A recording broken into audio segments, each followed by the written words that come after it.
Hi friends, మన దెయ్యాల లోకంలోకి స్వాగతం. రాజస్థాన్లోని గుండెల్లో భయం రేకెత్తించే ఆసియాలోనే అత్యంత భయంకరమైన ప్రదేశంగా గుర్తింపు పొందిన బంగర్ కోటలో నిగూఢంగా దాగి ఉన్న శతాబ్దాల నాటి చీకటి రహస్యాలను, ప్రాణాలు తీసే శాపాలను తెలుసుకోవాలనుకుంటున్నారా? అయితే ఊపిరి బిగబట్టి ఈ స్టోరీ వినండి. మరి ఈరోజు మన స్టోరీలోకి వెళ్ళబోయే ముందు ఈ వీడియోని లైక్ చేసి మన ఛానల్ని సబ్స్క్రైబ్ చేయండి.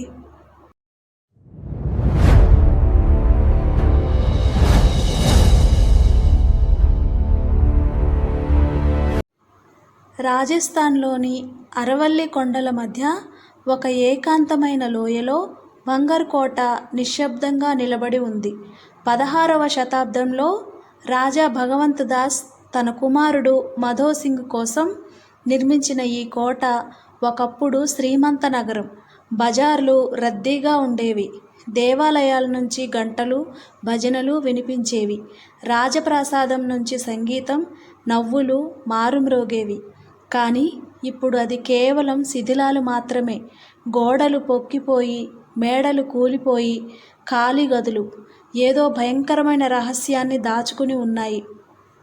సూర్యుడు కొండల వెనక్కి దక్కిన తర్వాత ఇక్కడ గాలి కూడా ఆగిపోతుంది.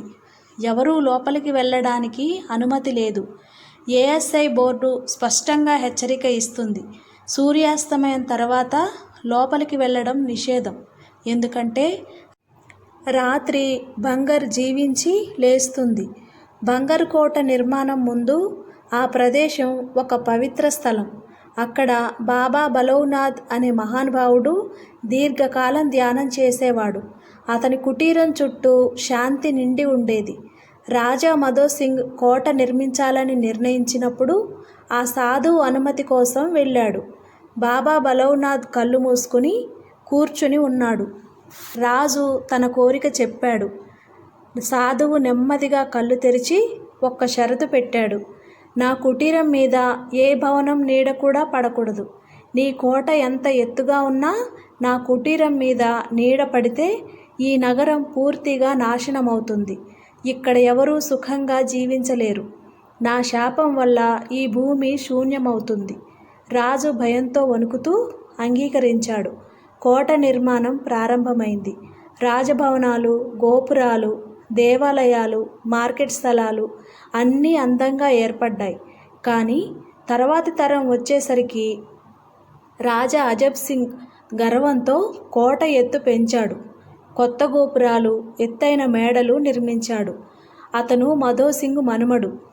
ఒక సాయంత్రం సూర్యుడు అస్తమించేటప్పుడు ఆ కొత్త గోపురం నీడ బాబా బలౌనాథ్ కుటీరం మీద పడింది.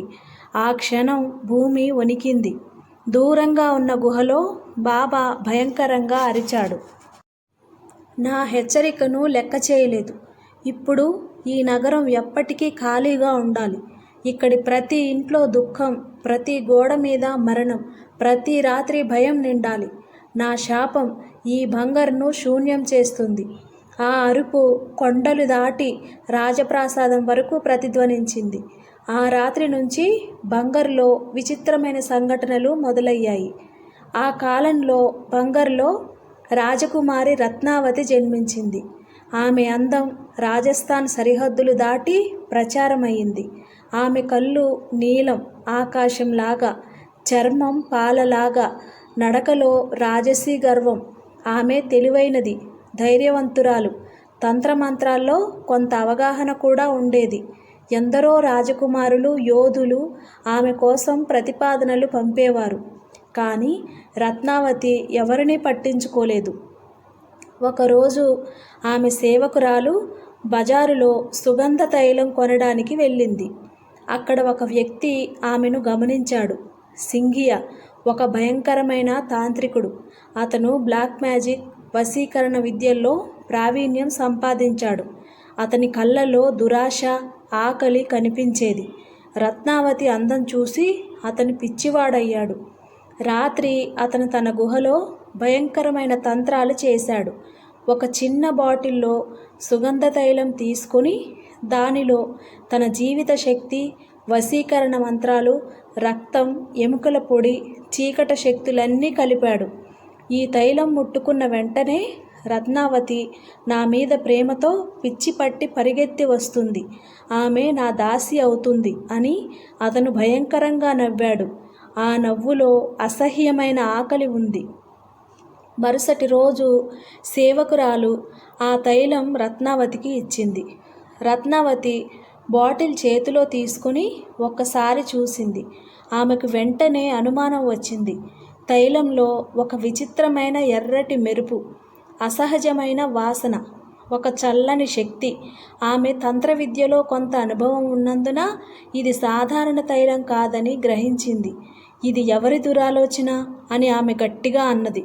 ఆమె బాటిల్ను బలంగా విసిరేసింది. బాటిల్ ఒక పెద్ద రాయి మీద పడగానే అద్భుతం జరిగింది. ఆ చిన్న బాటిల్ తగిలిన రాయి భయంకరంగా పెరిగి ఒక అబెలిస్క్ లాగా పెద్ద బండగా మారింది. ఆ బండ సింఘియా వైపు గుర్రం వేగంతో దొర్లింది. సింఘియా తప్పించుకోవడానికి ప్రయత్నించాడు, కానీ ఆలస్యమైంది. బండ అతని మీద పడి అతన్ని నలిపేసింది. అతని ఎముకలు నలిగిపోతున్నప్పుడు అతని నోటి నుంచి ఒక భయంకరమైన అరుపు వచ్చింది. రత్నావతి, నీవు నా ఆశను నాశనం చేశావు. ఇప్పుడు ఈ బంగారు నగరం ఎప్పటికీ ఖాళీగా ఉండాలి. ఇక్కడ ఎవరూ సుఖంగా జీవించలేరు. నా శాపం వల్ల ఈ నగరం రక్తంతో తడిసిపోతుంది. నీవు, నీ కుటుంబం, ఈ నగరంలో ప్రతి జీవి శాంతి ఎప్పటికీ దొరకదు. రాత్రి వేళల్లో నా ఆత్మ తిరుగుతుంది. నీడలు కదులుతాయి, అరుపులు వినిపిస్తాయి. ఎవరు ఇక్కడ ఉండలేరు. ఆ అరుపులు గాలిలో కలిసి కొండలు, గోడలు, గదులు అన్నింటిలోకి చొచ్చుకుపోయింది. సింఘియా చనిపోయిన తరువాత మరుసటి సంవత్సరం బంగర్ మీద భయంకరమైన యుద్ధం వచ్చింది. అజబ్గఢ్ రాజ్యం నుంచి శత్రువులు దాడి చేశారు. రత్నావతి యుద్ధరంగంలో ధైర్యంగా పోరాడింది. ఆమె గుర్రం మీద కత్తి పట్టుకుని శత్రువుల మధ్యకు దూసుకెళ్ళింది. కానీ శాపం బలంగా ఉంది. యుద్ధం ఒక్కరోజులోనే ముగిసింది. బంగర్ సైన్యం ఓడిపోయింది. రత్నావతి యుద్ధంలో మరణించింది. ఆమె శవం రక్తంతో తడిసి రాజప్రాసాదం ముందు పడి ఉంది. ఆ రాత్రి నుంచి నగరం ఒక్కసారిగా ఖాళీ అయిపోయింది. జనం ఏమీ తీసుకోకుండా బంగారు, వెండి వస్తువులు, ఆభరణాలు అన్నీ వదిలేసి పారిపోయారు. కొందరు పిచ్చివారయ్యారు. కొందరు రాత్రికి రాత్రి మరణించారు. ఇప్పటికీ ఆ శిథిలాల్లో బంగారు నాణేలు, ఆభరణాలు కనిపిస్తాయని చెబుతారు. కానీ ఎవరూ తీసుకోలేరు. ఎవరు తీసుకుంటే వారికి భయంకరమైన దుర్మరణం జరుగుతుందని లెజెండ్. సూర్యాస్తమయం తర్వాత బంగర్ జీవించి లేస్తుంది. స్థానికులు, టూరిస్టులు, గార్డులు చెప్పిన కొన్ని భయంకరమైన అనుభవాలు. ఖాళీ మార్కెట్ స్థలంలో స్త్రీల ఏడుపు, అరుపులు వినిపిస్తాయి. కొందరు దానిని రత్నావతి గొంతుగా గుర్తించారు. గోడల మీద నీడలు కదులుతాయి. యోధులు కత్తులు పట్టుకుని నడుస్తున్నట్టు, మహిళలు శారీలు కట్టుకొని తిరుగుతున్నట్టు, పిల్లలు ఆడుకుంటున్నట్టు. ఎవరో గట్టిగా భాగ్ జావో, ఇక్కడి నుంచి పారిపో అని అరుస్తారు. ఆ గొంతు చెవుల్లో రింగుమంటుంది. కొందరు ఫోటోల్లో అనుమానాస్పద ఆకృతులు, తెల్లటి ఆకారాలు వచ్చాయి. రాత్రి ఉండిపోయిన వారు మానసికంగా దెబ్బతిన్నారు. ఒక యువకుడు రాత్రి ఉండాలని ప్రయత్నించి మధ్యలో నా వెనక ఎవరో నిలబడి ఉన్నారు, చల్లగా ఊపిరి వదులుతున్నారు, వారి చేతులు నా భుజాల మీద ఉన్నాయి అని అరిచాడు. మరుసటి రోజు అతను భయంతో వణుకుతూ బయటపడ్డాడు. అతని శరీరం మీద గాయాలు కనిపించాయి. మరొక గ్రూప్ యువకులు రహస్యంగా రాత్రి ఉండాలని వెళ్ళారు. వారిలో ఒకరు డ్రమ్ములు, శంఖాలు, యుద్ధ శబ్దాలు వినిపిస్తున్నాయి అన్నారు. మరొకరు ఎవరో నా చేయి పట్టుకుని లాగుతున్నారు అని అరిచాడు. వారంతా భయంతో పరిగెత్తి బయటపడ్డారు. ఒకరి కెమెరా బ్యాటరీలు హఠాత్తుగా ఖాళీ అయ్యాయి.